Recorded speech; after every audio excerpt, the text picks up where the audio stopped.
আসসালামু আলাইকুম। আজ আমি তৈরি করে দেখাবো এক ধরনের পিঠা, সম্ভবত জামাই পিঠা বলে। আসলে আমি নাম অত ভালো করে জানি না।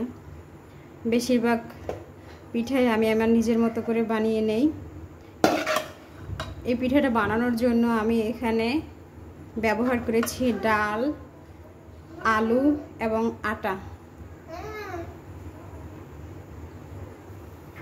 প্রথমে আমি আলু সেদ্ধ করে নিয়েছি। ডাল আমার আগেই সেদ্ধ করা ছিল, ডিপ ফ্রিজে সংরক্ষণ করে রেখেছিলাম। আলু সেদ্ধ হয়ে আসছে, তখন আমি আটা দিয়ে দিয়েছি। এটার মেজারমেন্ট আসলে ওইভাবে নেওয়ার দরকার নেই। আমি আজকে আলু এবং আটাটা সেম পরিমাণে দিয়েছি, ডালটা একটু কম দিয়েছি। এটা সেদ্ধ করে নিয়েছি লবণ দিয়ে। এখন আমি এটা পিঠাটা ভেজে শিরায় ভিজাবো, সেজন্য শিরা তৈরি করে নিচ্ছি। শিরা তৈরি করানোর জন্য ফ্রাই প্যানে আমি পানি দিয়ে দিয়েছি, তার মধ্যে 3টে তেজপাতা দিয়ে দিলাম, আর দিয়ে দিলাম 4-5টা লবঙ্গ। আমি দারুচিনি আর তেজপাতা দেই, আজকে আমার বাসায় দারুচিনি নেই, তাই আমি লবঙ্গ আর তেজপাতা দিয়ে দিচ্ছি। এটার মধ্যে এখন আমি চিনি ঢেলে দেব। চিনি দিয়ে দিচ্ছি। এই পিঠাটা আসলে একটা ভাবি রিকোয়েস্ট করেছে, কাছের ভাবি। সে একবার আমার হাতে বানানো খেয়েছে, বলে ভাবি এই পিঠাটা আপনি অবশ্যই দিবেন।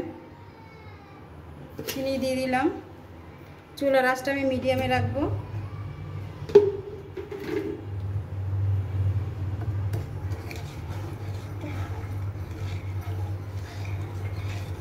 শিরাটা তৈরি হতে থাকবে। এখন আমি ডাল, আটা এবং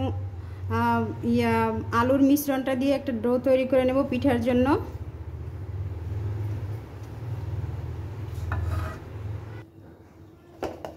পিঠা তৈরির জন্য ডোটা কখন মাখানো হয়ে যাবে সেটা বুঝবেন কিভাবে, সেটা বোঝার জন্য এরকম করে অনেকক্ষণ খামি বানিয়ে সেটা দেখবেন হাতে লেগে আসে নাকি। হাতে যদি না লেগে আসে তাহলে আমার ডোটা তৈরি পুরোপুরি হয়ে গিয়েছে বুঝতে হবে।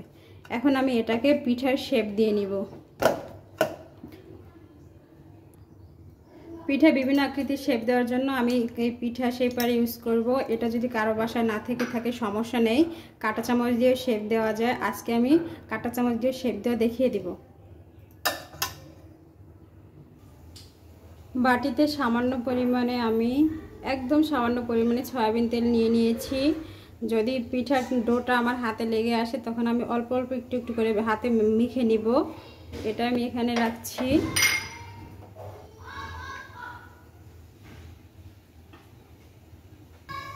ভাজার জন্য চুলায় কড়াই বসিয়ে দিয়েছি। এখানে আমি সয়াবিন তেল দিয়ে দেব।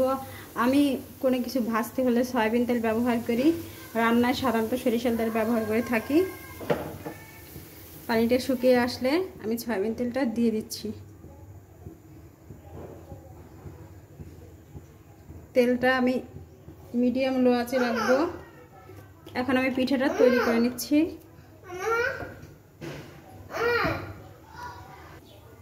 এরকম ছোট ছোট বল বানিয়ে আমি পিঠার শেপ দিয়ে দিব।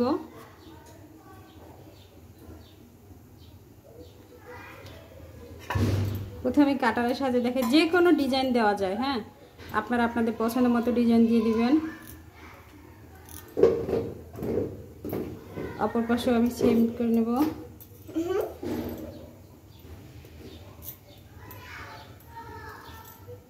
এটা আমি প্লেটে রেখে দিচ্ছি।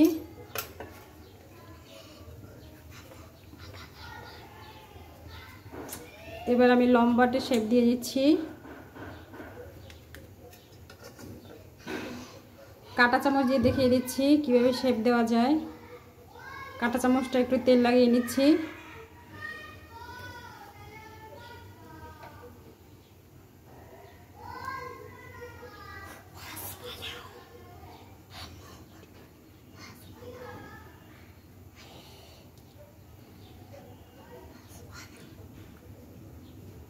এরকম যে যার পছন্দ মতো আসলে ডিজাইন দিয়ে নেবেন।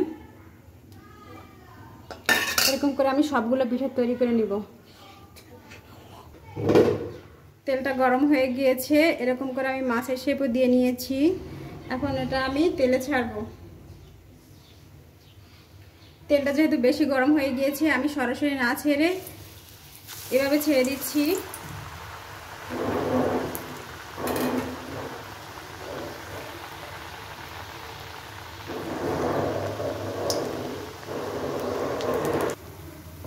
এদিকে আমার শিরাটা তৈরি করা কমপ্লিট হয়ে গিয়েছে। শিরা কখন হবে বুঝতে পারবেন যখন এরকম আঙুল দিয়ে দেখে নেবেন, যখন আঠা আঠা ভাব চলে আসবে তখনই মনে করবেন শিরা তৈরি কমপ্লিট হয়ে গিয়েছে। চুলাটা আমি বন্ধ করে দিব। এখানে আমি ভেজে রাখা পিঠা দিয়ে শিরাটা একটু চুবিয়ে পিঠাগুলো আমি উঠিয়ে নিব।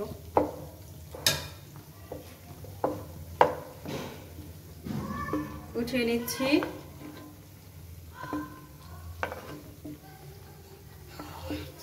পিঠাগুলো আমি উঠিয়ে নিচ্ছি। এরকম করে সবগুলো পিঠা আমি ভেজে শিরায় ভিজিয়ে উঠিয়ে নেব। পিঠার শেপ আরো একটা দেখিয়ে দিচ্ছি।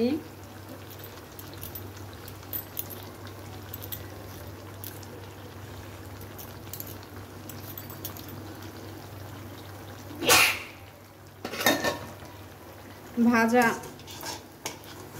এই দুটো ভাজা একটু বেশি হয়ে গিয়েছে, এতখানি আমি ভাজি না। এর মধ্যে পিঠা দিয়ে দিচ্ছি। সবগুলো পিঠা তৈরি আমার কমপ্লিট হয়ে গিয়েছে। এখন আমি এটা পরিবেশন করব। আমার ছোট ছেলে তো এটাকে দেখে বলে, আম্মু তুমি প্রজাপতির পাখা বানিয়ে ফেলেছো।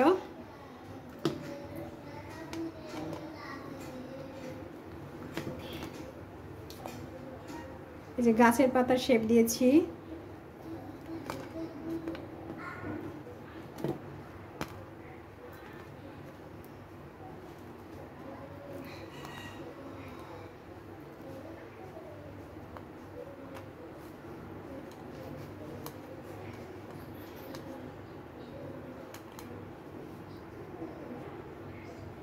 পুরোপুরি কমপ্লিট হয়ে গেল আমার পিঠা বানানো।